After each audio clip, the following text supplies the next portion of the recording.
자, 2교시 수업 들어가겠습니다. 일단 뭐 여러분 교재 217쪽을 좀 봐주세요. 217쪽. 그래서 제일 먼저 217쪽을 보시면 조세 총론이란 부분이 나오죠. 예, 그래서 이제 총론에 관련된 내용부터 조금씩 들어가 보도록 하겠습니다. 자, 총론이 책에 있는 내용을 설명하기 전에 앞서서 부동산세법에 대한 전체적인 흐름을 좀 보도록 하겠습니다. 자, 우리 부동산세법을 공부할 때는요, 요 그림을 항상 여러분이 명심해 주시기 바라겠습니다.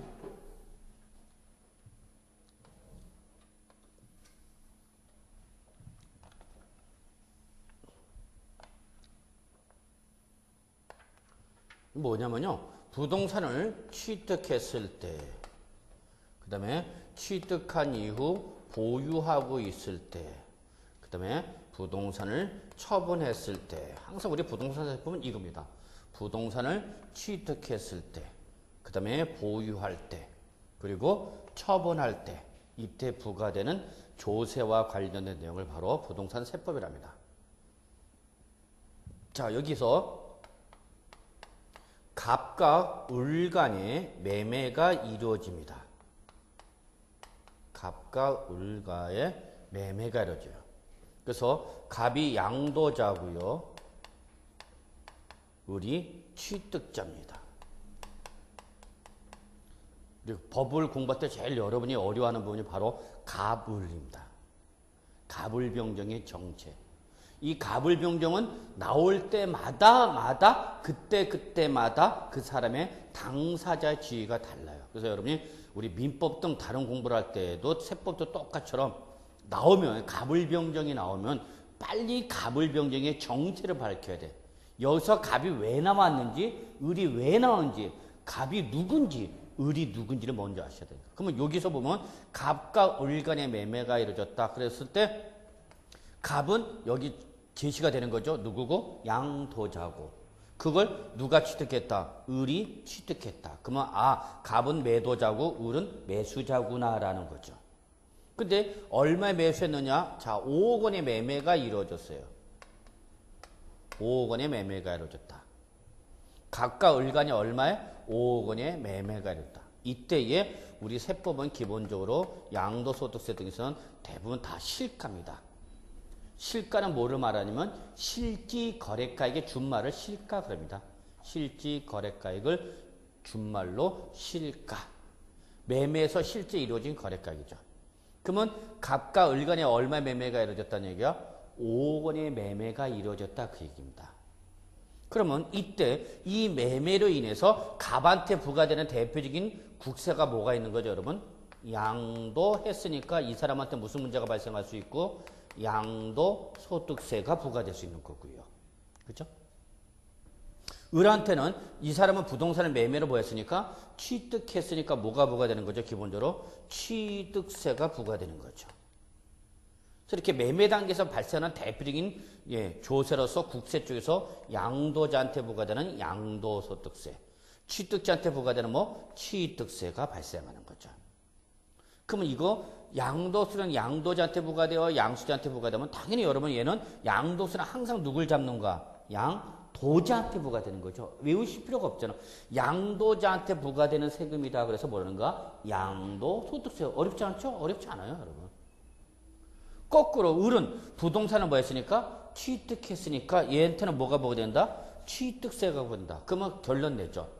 양도소득세는 매매 단계에서 누구한테 부과되는 거고 양도자한테 부과되는 거고 취득세는 누구한테? 양수자, 취득자한테 부과되는 거죠. 이때 바로 요 두 사람을 그윽한 눈길로 쳐다보는 사람이 있으니 그게 바로 누구야? 공인중개사지.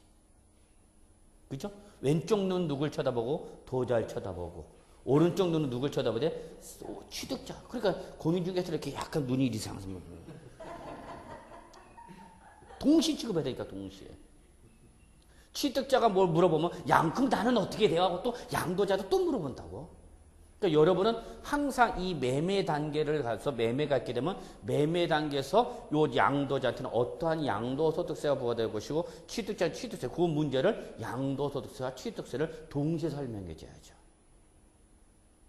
자, 그러다가 이제 취득한 이후 누가 보유하는 거죠?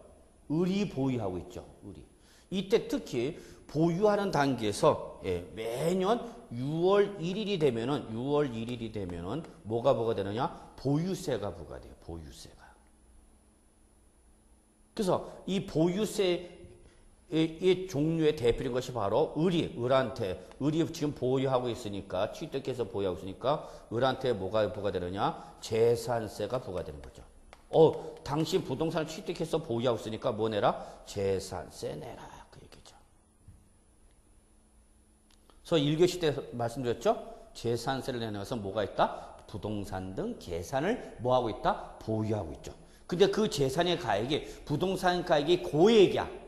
그럼 뭐 하나 더 부과된다 그랬어? 종합부동산세가 하나 더 부과된다 그랬죠. 종합부동산세가.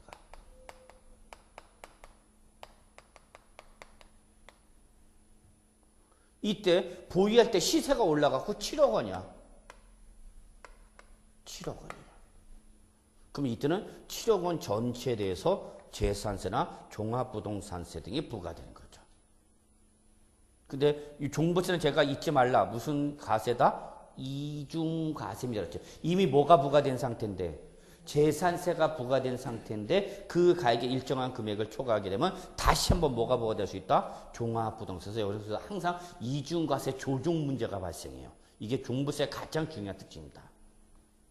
그러다가 을이 취득한 목적을 달성해서 이제 뭐 하는가? 처분하죠. 그래서 을이 누구한테? 병한테.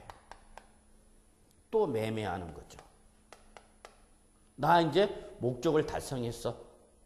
주거 목적으로 취득해서 주거용으로 사용하다가 내가 거주지 이전 등으로 인해서 다른 데로 가야 되기 때문에 이거 파는 거죠. 처분한 거죠. 얼마에 팔았느냐 봤더니 8억 원의 매매가 이루어졌대요. 역시 매매니까 뭐가 되는 거죠?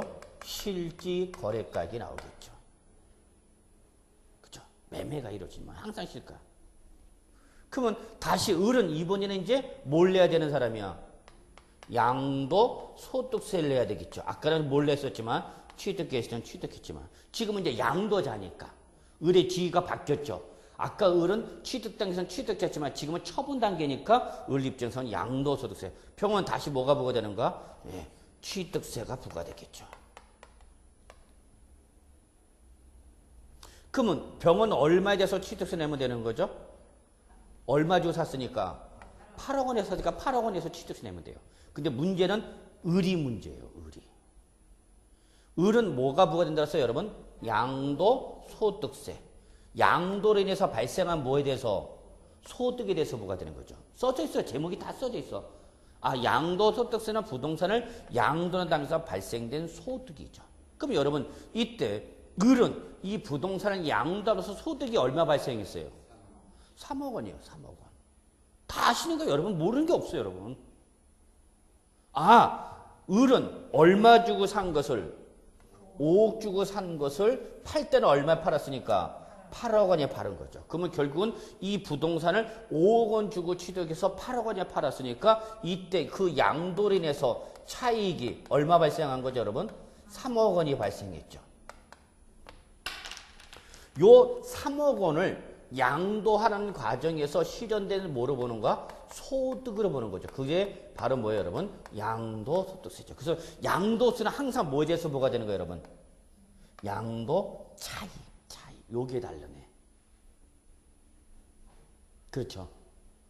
을은 8억 원에 대한 양도세를 내는 게 아니라 8억 원에 팔았지만 나는 얼마 주고 산 거니까 5억 주고 산 걸 8억 원에 팔았다. 그럼 그로 인해서 차익. 결론은 여러분 5억 주고 산 것을 8억 원에 팔았으니까 너 차익이 얼마 발생했어? 3억. 요 3억 원을 양도하는 거에 의해서 실현된 뭐로 모아서? 소득으로 모아서 부과되는 게 바로 뭐야? 양도소득세죠. 이거 공부하는 거 우리 부동산세법은. 그러니까 여러분 이 그림이 항상 머릿속에 떠올라야 돼요. 그러니까 취득자는 얼마 주고 샀기 때문에 8억 주고 샀기 때문에 취득세는 얼마 돼서 뭐가 되는가? 8억 원에 대해서 부과되지만 양도자인 을은 8억 원에 대해서 양도세를 내는 것이 아니라 얘는 항상 뭐다? 양도차익이다. 그러면 양도세 안 내려면 어떻게 하면 돼요, 여러분? 두 가지 방법이 있네. 아니, 양도세를 안 내는 방법은 두 가지가 있죠. 양도세는 항상 뭐에 대해서 부과됐으니까 양도 차익이죠. 그럼 요 가액을 결정하는 요소는 몇 가지냐면 두 가지죠. 양도가액과 취득가액이죠. 요 양도 차익을 결정하는 요소는 뭐야? 취득가액과 양도가액이잖아. 요 두 가지 차익이잖아. 그러면 요 양도 차익을 줄이는 방법은 두 가지 중에 하나죠. 요걸 뭐 하거나 줄이거나, 그렇죠. 요거를 뭐 해버리는가? 증가시켜버리는 거죠. 둘 중에 하나죠. 근데 양도 시점에서는 이 취득은 과거지사잖아. 이미 지나간 거잖아. 그러니까 지금 양도 시점에서 이걸 건드리기는 매우 힘들지. 그럼 지금 건드릴 수 있는 건 뭐예요, 여러분?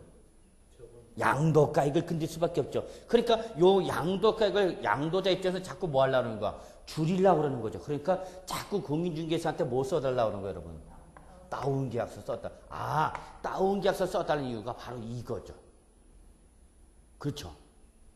그래서 야, 우리 얼마 팔았지만 8억 원에 팔았지만 우리 8억 원에 한 걸로 하지 말고 얼마에 7억 원에 양도한 걸로 하자. 그러면 양도자는 양도소득세가 어떻게 되네요? 7억 원을 다운시키니까 양도세가 어떻게 돼? 줄어들어 버리죠, 차익이. 그리고 을도 취득세가 줄어들어 버리죠. 아까는 8억인데 지금 얼마 주고 산 걸 하니까 7억. 그러니까 이때는 도자와 수자가 이해관계가 어떻게 돼? 일치가 되는 거지. 너와 나의 누이 좋고 매부 좋고 꼭 먹고 알 먹고. 공인중개사 시험 공부해서 애들한테 부모님으로서 공부하는 모습을 보여주고 자격증 취득해서 돈 벌고 남편 좋고 애들 좋고. 걔 우리 집사람 보고 이것 좀 공부하라고 책을 갖다 줘요. 참, 내가 이게 말할 수도 없고. 그 다음날 가면 책이 없어졌다? 딱 첫날 딱 보던 민법, 법률 의사란, 법률 행위란, 법률 요건이란, 아야, 덮어버리고 없어져. 그리고 또 보면, 이렇게 보면 주위에 공부한 사람한테 갖다 줘 또. 책값 더럽게 비싼데, 씨. 아주 마음은 되게 편해요. 그래서 동네에서도 누가 좀 공부하려면 언니 혹시 책 없어? 그래. 어쨌든 저도 저자니까 EBS에서 한 7년간 EBS 저자다 보니까 출판사 책은 계속 와요. 자, 그래서 다운계약서 쓰는 이유가 바로 이거구나라는 걸 여러분 느끼셔야죠. 그럼 여러분 이거 쓰면 돼요, 안 돼? 안 되죠. 안 되지. 이거 이제 배우는 게 이제 중개법이지. 쓰면 안 된다. 이런 거 중개법에서 배우는 거예요. 근데 안 써주려니까 가까우리 을가병이 뭐래? 딴 데 간대. 그래. 안 써주면 저 딴 데 갈 겁니다. 이미 얘들은 정을 통했으니까. 정이라는 게 좀 이상하다. 이해관계가 일치가 되는 거니까. 딴 데 갑시다. 이 문제죠. 우리 부동산세 보면 이겁니다. 항상. 자, 정리할게요, 여러분. 갑과 을 간의 매매가 이루어졌습니다. 그러면 갑은 5억 원에 팔았으니까 5억 원에 대한 뭐가 부과되시는 거고? 양도소득세. 근데 주의하라. 양도세는 양도가 전체를 과세하는 것이 아니라 뭐에 대해서 부과되는 거다? 차익이다. 그죠? 그 다음에 을은 그 대신 얼마 주고 샀으니까 5억 주고 샀으니까 5억 원 전체에 대해서 뭘 내는 거다? 취득세를 내는 거다. 그러다가 뭐 하고 있으면 보유하고 있다가 매년 6월 1일이 되면 이날 현재 이 재산을 소유하고 있는 누구한테? 을한테 뭐 내야 된다? 재산세. 근데 그 재산세가 부과된 재산의 가액이 일정한 금액을 초과하는 고액일 때는 다시 한번 종합부동산세라는 것이 부과될 수 있다. 그러다가 목적을 달성해서 을이 병한테 처분했다? 그럼 이제 을은 취득자가 아니라 이제 뭐다? 양도자. 그래서 을은 뭘 내야 된다? 양도세. 그 상대방이 병은 뭘 내고? 취득세. 이때 매매가 얼마 이루어졌다? 8억 원의 매매가 이루어졌다. 그러면 을은 8억 원 양도가 전체에서 과세하는 것이 아니라 양도 가서 반드시 뭐를 따져야 된다? 취득가. 이게 제일 중요해요. 양도세는 항상 양도가에서 뭐를 빼야 된다? 취득가액을 빼야 된다. 그러면 가끔 가다가 저한테 이렇게 화장실 가면 쉬는 시간에 질문하는 분이 계셔요. 질문할 때도 좀 선생 입장을 좀 보면서 질문해 주시면 본인이 원하는 걸 다 뽑을 수 있는데 화장실 가면 붙잡아 놓고 질문하면 어떡하냐. 응? 그것도 자기는 나오고 나는 들어가는데 그런 분 계셔요. 교수님 잠깐만요. 그리고 거기서 세워놓고 나만 꼬이는 거지 계속. 예. 그럴 수밖에 없어. 자, 내가 얼마에 팔았다 부동산을 8억 원에 팔았습니다. 교수님. 아, 그러셨어요? 간단히 하나 좀 말씀해 주세요. 양도소득세 얼마 나올 것 같아? 이렇게 물어봐요, 저한테. 들어가는 건 붙잡아 놓고. 그럼 이건 뭘 나는 뭐 해봐요? 계산해 봐야 되는 거죠? 그 얼마 주고 사셨는데 물어볼 수밖에 없죠. 물어봐야 돼, 안 물어봐야 돼? 물어봐야 돼! 양도세는 항상 뭐에 대해서 부과되는 거니까? 차익에 대해서 부과되는 거니까. 아, 이번에 8억 주고 사셨다고요? 그럼 얼마 주고 사셨는데요? 이렇게 물어보죠. 그랬더니 그건 알 필요 없대. 저보고 알 필요 없대. 아니, 뭐 제가 세세하게 물어보는 게 아니라 자세하게 물어보는 게 아니라 대충 8억 원에 양도됐는데 얼마 나올 거예요? 대충 좀 얘기해요. 그래서 얼마 주고 사셨는다고 그랬더니 아이, 그것까지 알 필요 없다니까요. 저는 그분을 거기서 묻어버릴 수밖에 없었어요. 그죠? 저는 반드시 뭘 물어볼 수밖에 없어요. 취득가액. 왜 그러냐면, 왜 취득가액 물어보냐면, 이분이 얼마 주고 샀느냐? 살 때 얼마 주고 샀대? 8억 주고 샀대, 8억. 그러면 양도책은 얼마예요? 제로죠? 그 양도세 안 나오잖아. 그죠? 거꾸로 이분은 얼마 주고 샀대, 여러분? 9억 주고 샀대, 살 때. 이분은 양도책이 나와요? 양도 손실이 나와요? 차손이 나오죠, 이분은. 그러니까 저는 당연히 양도소득세를 계산하고자 할 때는 반드시 뭐와 뭐를 비교할 수밖에 없구나. 취득가액과 양도가액 두 개를 물어보고. 그러니까 지금 양도가액도 중요하지만 저는 뭐를 물어볼 수밖에 없다. 취득가액을 물어볼 수밖에 없다.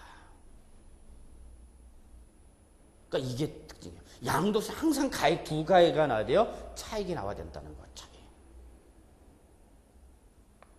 이게 바로 부동산 세법의 흐름입니다. 이 그림이 여러분이 항상 연상돼야 돼요. 근데 가끔가다 이제 좀 어느 이렇게 좀 연세가 드시면은요, 이런 문제가 또 떠올라요.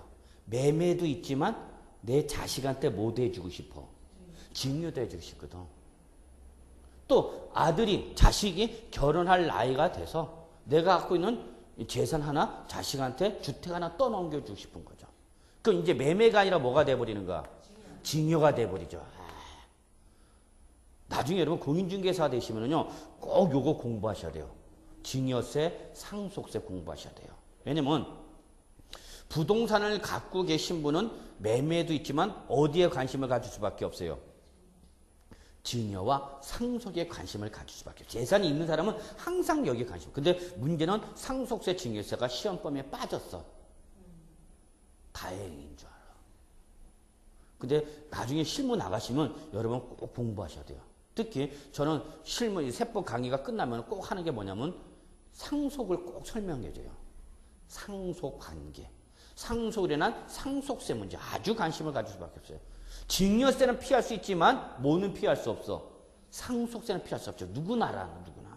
그죠? 그러면 상속세 안 내려면 어떻게 하면 돼? 미리 증여해버리지.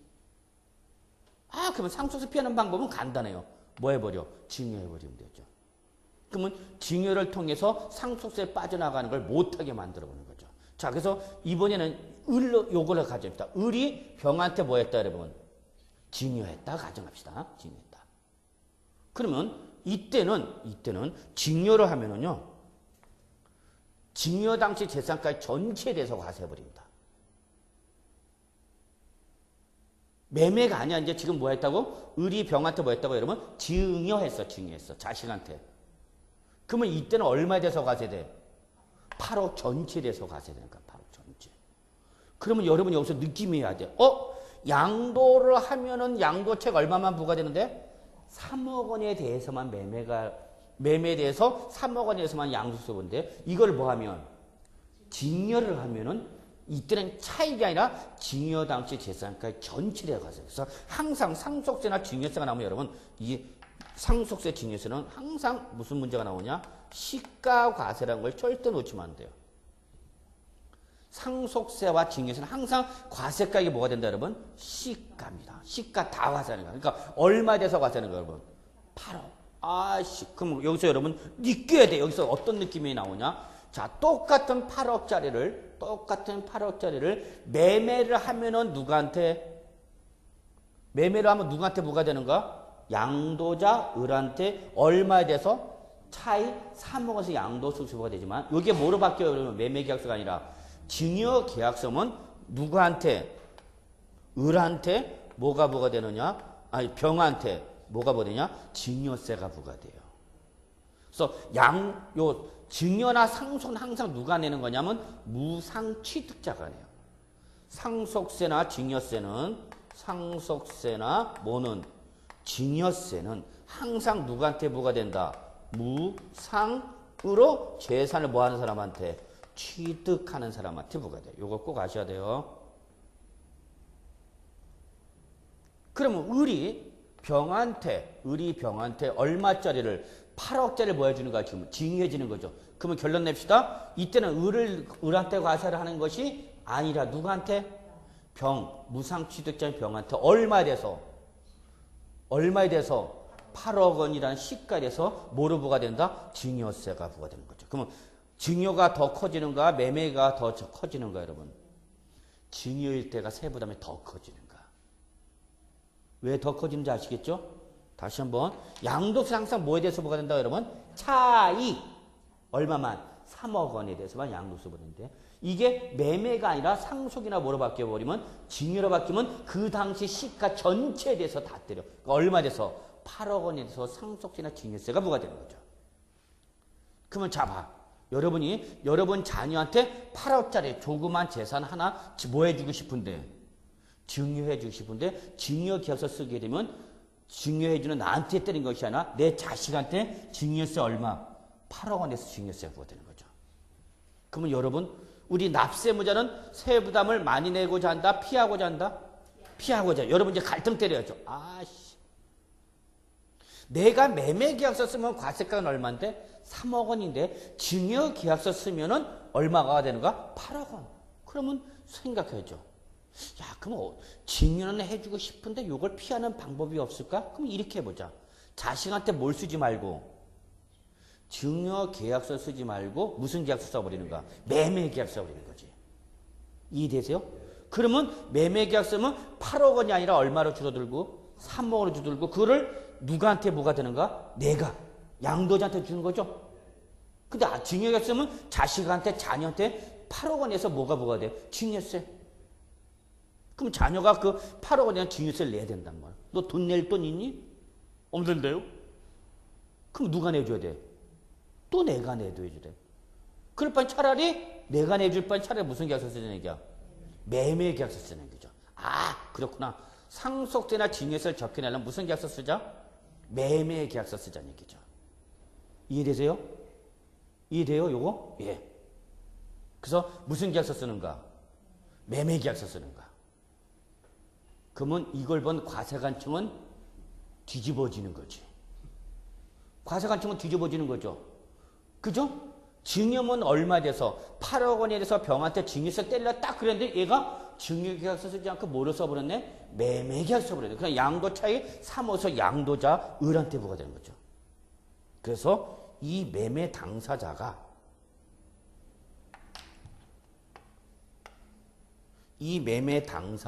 여러분 누구면 배우자나 직계 좀비속 간의 양도이면 매매면 과세관청은 이거를 매매로 보는 것이 아니라 뭐로 하냐? 증여로 추정해버립니다.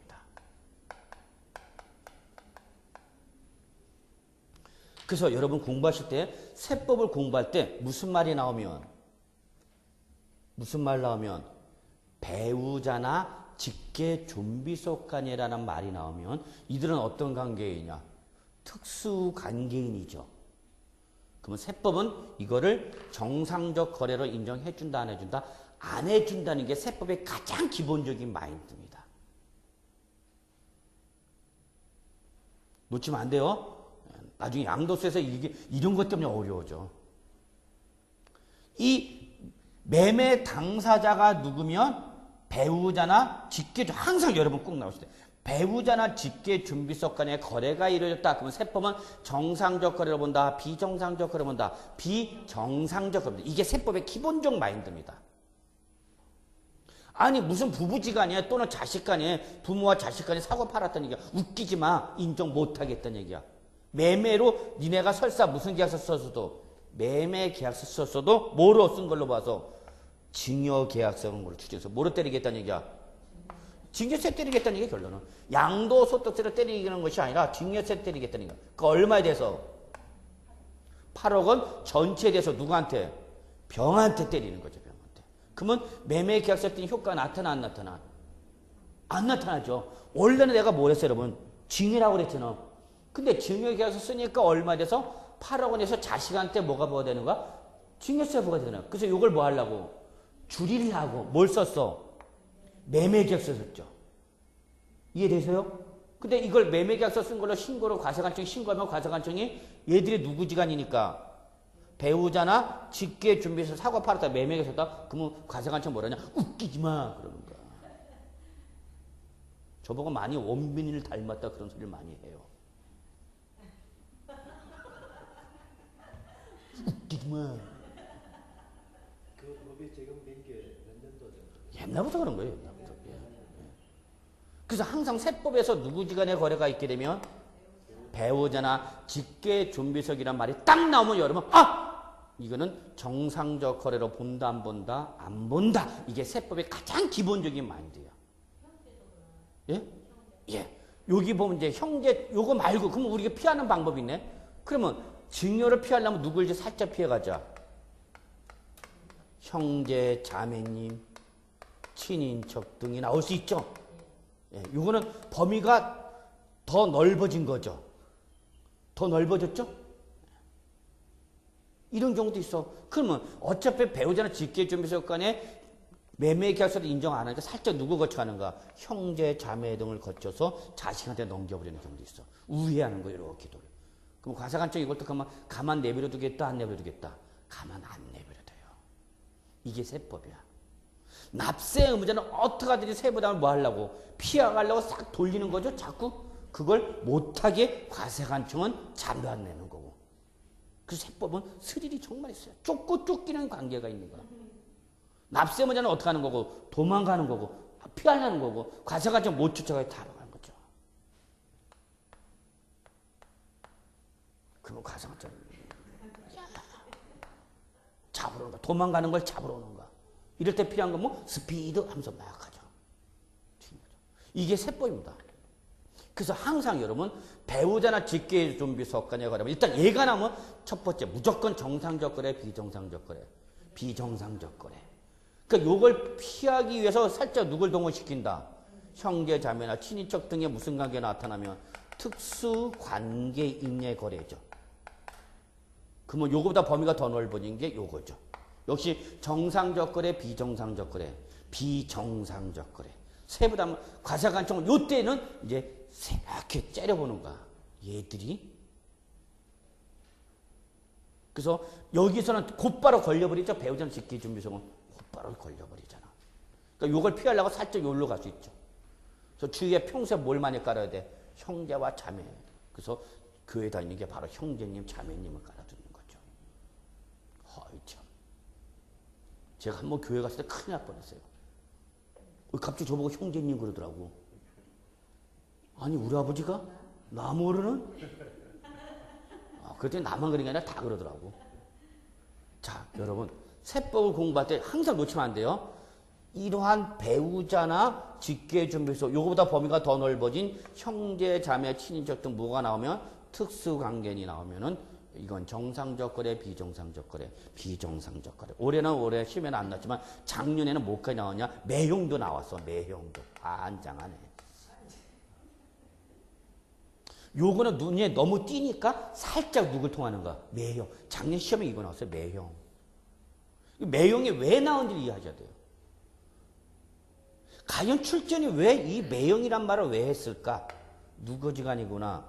특수관계이구나. 근데 이게 매매냐 부담부 중에는 요거에 따라서 달라지는 거죠. 그러니까 일단 여러분 이러한 당사자가 나오면 정상적 거래, 비정상적 거래, 비정상적 거래, 비정상적. 이게 세법의 기본적 마인드야. 잊지 마시기 바랍니다. 그래서 세법은 이러한 내용을 배우는 거야, 이런 걸. 그러니까 우리가 비록 시험 범위는 벗어났지만 뭐 상속세, 증여세 이런 거 시험에 잘 나오죠. 양도소득세에서 이런 문제, 상속 문제, 징여 문제가 나오면 어떡할 거냐. 근데 직계준비석은 끊어 못 끊어? 못 끊죠. 왜? 피로 맺어진 사이니까. 피로 맺어지지 않은 사이는 있죠. 배우자죠.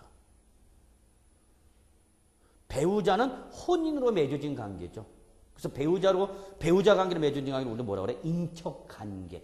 혼인으로 맺어진 관계, 인척 관계는 절단할 수 있어, 없어? 있죠. 혼인 관계를 소멸하는 경우는 두 가지입니다. 부부 관계가 종료가 되는 게 두 가지 사이다고. 결혼하셨어요, 안 하셨어요? 하셨어요? 하셨어요, 안 하셨어요? 잘 모를 거야. 하지 마. 한번 맺으면 끊는 게 어려워. 나중에 쉬는 시간대 앞에 선배님한테 물어보세요. 왜 우리 선생님이 그런 말을 할까요? 그죠? 혼인 관계를 절단하는 방법 몇 가지가 있다? 두 가지가 있어요. 뭐죠? 첫째? 이혼. 그 다음에 또 하나가 있죠. 사망. 두 가지입니다. 그러면 이걸 또 봐. 배우자, 얘는 끊을 수가 없어. 배우자나 직계준비세권의 거래인데 이걸 피하려는 거야. 노력하는 거죠. 가만. 그럼 이걸 피하는 방법은 내 자식은 핏줄만 정확하다면 내 거죠. 핏줄만 정확하다면. 가끔가다 우리 사랑과 전쟁 보면 내 자식인 줄 알았더니 보니까 남의 자식이더라면 그런 것도 나오잖아. 그죠? 왜 그런 관계는 잘 모를까? 그런가? 갑자기 아버님이 어느 날 애를 데리고서 야, 네 동생이야. 딱 그럴 수도 있어. 재벌들 항상 이런 문제 나오잖아. 사망, 상속 문제. 자, 그래서 이걸 끊어버리죠. 뭐 해버려? 두 가지가 있어서 사망과 이혼이 돼. 그렇다고 세금을 적혀내려고 보내버릴 수는 없잖아. 그러니까 뭐 하는 거예요, 여러분? 이혼해버려요. 그래서 뭐를 통해서? 이혼을 통해서 이걸 끊어버리는 거죠. 그러면 과세관청은 이것도 가만 내버려 둘까 안 내버려 둘까? 또 지켜봐요. 이혼이 진짜 이혼이지 가장 이혼이지 또 봐. 아씨. 이런 게 다 어디서 문제 발생해요? 양도소득세 이런 문제가 다 발생해요. 그러니까 아주 복잡해지는 거야. 이혼했는데 어떡할 거냐 그러면. 증여할 당시에는 배우자였지만 양도할 당시에는 무슨 관계를 끊어버렸다? 혼인관계를 끊어버렸다. 그러면 이러한 규정을 적용할 거냐 말 거냐 이런 걸 막 따져요. 그래서 양도세에 가면 좀 어려워지는 게 이런 자꾸 양도세를 뭐 하려고 피해가려고 별의 방법을 다 쓰는 거야. 그럼 피해가는 방법을 못하게 하려고 자꾸 또 법을 만드는 거야. 여러분 상속세 증여세 공부할 때는요. 우리나라 세법 중에서 가장 매년 바뀌고 가장 심한 게 바로 뭐냐? 이거야 이거. 왜? 이건 누가 많은 관심을 가질 거예요? 일반 서민들이? 아니, 돈 많은 사람들이. 재벌들. 그러면 재벌들이 그대로 세금을 내고자 한다? 피하고자 한다? 당연히 피하려고 그러겠죠. 당연히. 그러면 법에서 규정하지 아니한 형식을 취함으로써 세부담 못하는 거 피해가는 거죠. 뭐 이건 공공연한 사실이니까 우리나라 중에서 제일 재벌은 누구예요? 삼성이죠. 자, 고 이병철 회장이 돌아가셨을 때에 누구한테 넘어가죠? 쓰면 안 되지. 이건희 회장으로 넘어가죠? 자, 이때 우리나라 최고의 가부의 재산이 이전됐죠? 그러면 제일 많은 상속세를 냈어야죠. 그래 안 그래? 그렇잖아요. 제일 우리나라에서 재산이 제일 많은 사람이 상속세를 냈으면 제일 많은 상속세를 냈어. 아니, 안 그렇다고. 안 그렇다고. 재벌들이 그러니까 항상 과세관청은 재벌하고 싸우는 거야. 이렇게 하면 상속세, 증여세 과세하겠다? 그러면 또 다른 방법을 통해서 또 싹 빠져나가는 거죠. 그래서 막상 떼려면 있어 없어? 없어. 다 빠져나갔어. 또 이제 그러면 이렇게 해서 빠져나가는 거 또 과세겠다? 또 규정을 만들죠? 그럼 또 어떤 건가? 다른 방법을 통해서 또 빠져나가는 거죠. 못 잡아. 과세관청 못 잡아. 결국 못 잡아. 이런 방법도 있어요. 예전에는. 자, 여기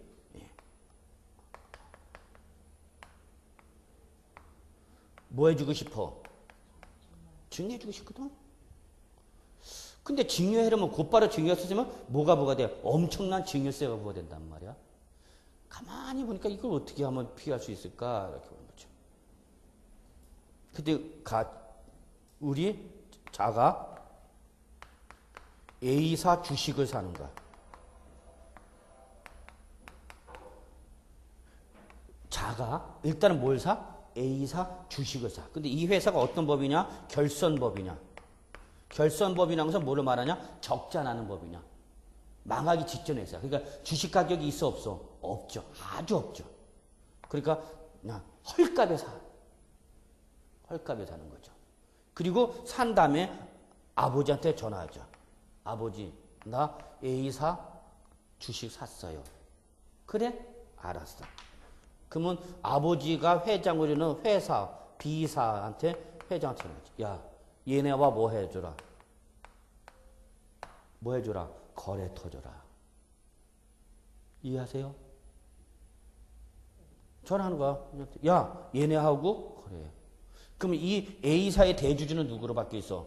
아들 바뀌었죠? 실제 증여관계 있어요? 없어요? 없죠. 증여 안 했어, 직접? 증여했어. 그 대신 회사와 B사 전화 걸어갖고 야, 무슨 사와? A사와 거래 터져. 얘들 납품 받아줘. 그럼 이제 납품 들어가겠죠? 그럼 회사가 적자에서 뭐로 바뀌어 이제? 흑자로 바뀌는 거죠? 그렇죠? 그럼 흑자로 바뀌니까 적자했던 법인의 주식이 흑자했던 법인과 이걸 바로 이제 전환되는 거죠. 흑자 전환. 그러면 이 회사 주식 가치는 어떻게 돼? 막 뛰는 거죠. 다다다다다다. 상한가 막 가는 거야. 연상 가고 막. 적자했던 결손법인이 흑자로 바뀌었다. 흑자 전환. 그럼 이거는 회사 가치가 어때? 뛰는 거죠. 앞으로 회사가 뭐가 나니까? 이익 나니까 주식 가치가 어때? 뛰어. 막 연상, 2연상, 3연상. 오예. 빰빠람빰. 그럼 이 회사 주식 산 사람은 돈 버는 거죠. 이게 주식이죠. 근데 결국은 그러면 이 주식 가치가 뛰니까 이 자의 재산의 가치는 어떻게 되는가? 증가되죠? 주식 가치 되면 내다 팔면 되잖아.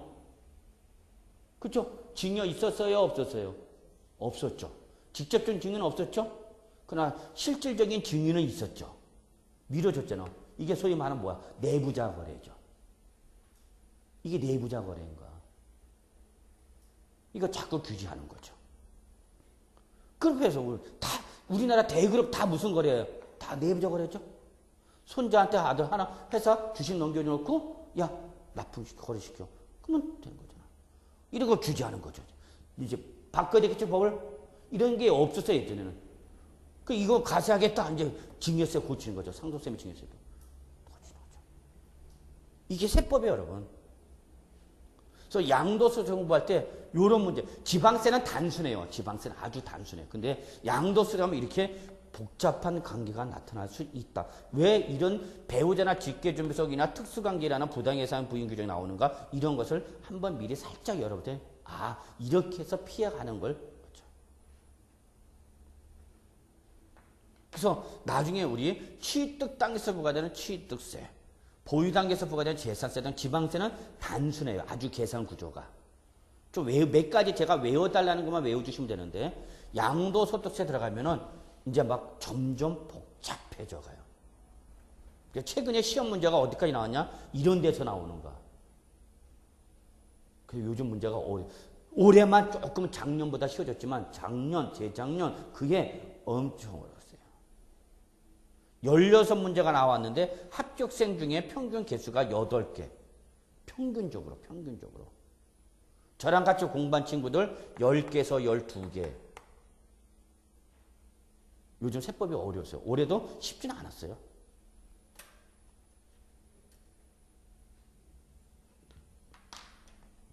그래서 여러분이 세법 공부할 때 외울라 무조건, 물론 제가 외워주십시오라는 거예요지만 자꾸 이런 배경을 설명할 거예요. 왜 이런 규정이 있는가? 이게 왜 있어야 되는가? 이게 없으면 어떤 효과? 그런 걸 자꾸 여러분이 이해하셔야 돼요. 이해를 안 하면은 출제원이 문제를 절대 요즘 문제가 어떡하냐? 문제가 어려운 게 뭐냐면 법률, 법조문 그대로 물어보질 않아요. 우리 무조건 뭐 외웠어? 법조문 외우셨죠? 근데 그럼 시험에서 법조문대로만 물어봐야 되는데 법조문을 이해를 못하는지 사례를 살짝 돌리는 거야. 막 매형 등장시켜. 이런 애들 막 등장시키는 거야. 그럼 이게 뭐야? 그럼 막 못 보던 거야. 우린 다 한 건데도. 그러니까 요즘 어려운 것 중에 하나가 뭐냐면 내가 외운 대로 그대로 물어보면은 맞추는데 요거를 직접적으로 대놓고 물어보지 않고 살짝 어떻게 하는가? 우에서 돌리는 거죠. 그래서 어렵다는 거야. 뭘 물어보지 뭘 묻는가? 뭘 물어보는지. 나중에 해설해주면 그거예요? 예, 그거예요. 그러니까 몰라서 틀린 것보다 이런 문제가 많았어요. 세법은 제가 볼 때는 과목 중에서 문제수는 제일 적지만 여러분이 조금 사고방식, 지방세는 괜찮은데 국세로 오면 좀 복잡해져. 그래서 특히 양도소득세 절대 좀 결석 좀 하지 마시고, 제가 볼 때는 항상 여러분 합격생과 불합격생의 딱 한 글자 차이죠. 차이점은 딱 하나입니다. 올해도 그렇고 예전에도 그렇고 제가 매년 강의를 하지만은 역시 합격생들의 공통점과 불합격생의 공통점이 있어요, 여러분. 정말입니다. 딱 보는 순간 저분은 합격, 올해 저분은 불합. 저 마음속으로 이렇게 어느 정도 딱 구분됩니다. 그러면 거의 가요. 자, 합격생과 불합격생의 딱 차이점 하나입니다. 수업을 하다 보면 합격생들의 공통점은 딱 하나 있어요. 그냥 뭐 하는가? 꾸준해요. 시험 보는 그날까지 그냥 꾸준하게 결석 안 하고 그냥 계속 가는 거야. 근데 이게 심하신 분들이 계세요. 움직임이 심하신 분. 들어왔다 나왔다. 어쨌든 들었다, 어쨌든 빠졌다, 어쨌든 들었다. 이런 분들은 시험에 꼭 불합격합니다. 진짜입니다. 농담 아니라. 왜 그런지 모르겠지만 제가 말씀드리고 싶은 건 이겁니다. 어차피 여러분 시험 합격하려고 공부를 하셨다면 1년 희생하셔야 돼요. 이때 여러분 그냥 1년간 그냥 꾸준히 어차피 세법은 저한테 맡겨주시고 제가 앞장서서 갈 테니까 그냥 따라만 오세요. 제발 그냥 꾸준하게. 이게 여러분 반복하는 게 진짜 무섭습니다. 자꾸 세법적 마인드를 제가 1년 내내 마인드 했습니다. 그러면 수업을 듣더라도 그런 마인드가 딱 새겨져 버리기 때문에 어떤 응용된 문제가 나왔을 때 그걸 대응할 수 있단 말이야. 그런데 이렇게 공부를 안 하고 그냥 들쑥날쑥 내가 아는 부분은 빠지고 모르는 부분만 듣고 그러면 그분은 어떻게 하냐? 물어본 대로 딱 요 대로만 물어봐야 돼. 근데 요즘 문제가 이렇게 안 물어보죠. 이렇게 안 물어봐야 돼요. 돌려서 물어봅니다. 요즘 어렵다는 이유가 돌려서 물어봐서 그래. 돌려서. 막 내용도 등장시키고 배우자 직계준비서 그래서 갑과 을과 병이 특수관계인이고 얘도 얘와 특수관계인이고 얘도 얘와 특수관계인이고 이때 을이 병한테 그럼 양도했을 때 어떻게 할 거냐 이런 거 자꾸 나오는 거. 점점 어려워 문제는. 여러분 가끔가다 이렇게 질문해요. 교수님 올해는 작년보다 시험이 어려워요? 쉬워요? 당연히 어려웁니다. 여러분 모든 국가고시는 회를 거듭하면 거듭할수록 시험은 어려워지지 절대 쉬워지지 않습니다. 초창기 때 쉽다는 이유가 처음에는 항상 쉬워. 물어볼 게 가장 기본적인 것부터 물어보. 근데 기본적인 것이 점점 고갈되고 자꾸 문제 난이도는 올라가죠. 그러니까 늦어지면 늦어질수록 어려워지는 거예요, 여러분.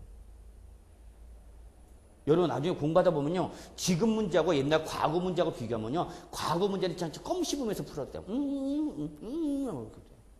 근데 요즘 문제는 생각해봐야 돼. 째려봐야 돼. 이게 뭘 얘기하는 거지? 그렇게 점점 어려워진단 말이야.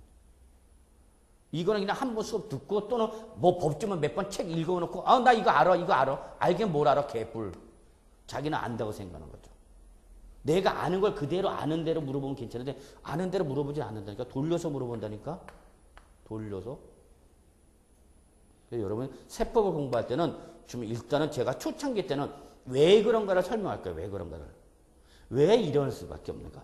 그걸 자꾸 여러분이 세법 마인드를 딱 구축해야만 나중에 무슨 문제가 나왔을 때 변형된 문제, 어려운 문제가 나왔을 때 대응 요령이 생깁니다.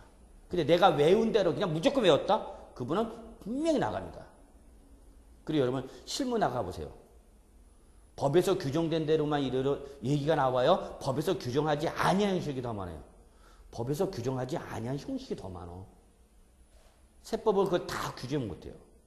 그러면 이 내용을 이해를 하신 분과 이해를 못한 분은 얘기가 달라지는 거야. 그래서 여러분이 우리 부동산 세법은 자, 이제 마무리해야 될 텐데, 이러한 소유권의 이전 단계에서 부과되는 각종 부동산 관련된 세금 문제를 다룬 거고, 나중에 제가 개인적으로 여러분들 부탁드린 것은 시험에 합격하시면은 개별적으로 실무 나가시기 전에 뭐 상속세나 증여세는 공부하셔야 돼요. 틈틈이 시간 날 때마다 요 문제도 제가 가급적이면 좀 언급을 하겠지만은 여러분 이런 거 좀 잘 정리해 두시고요.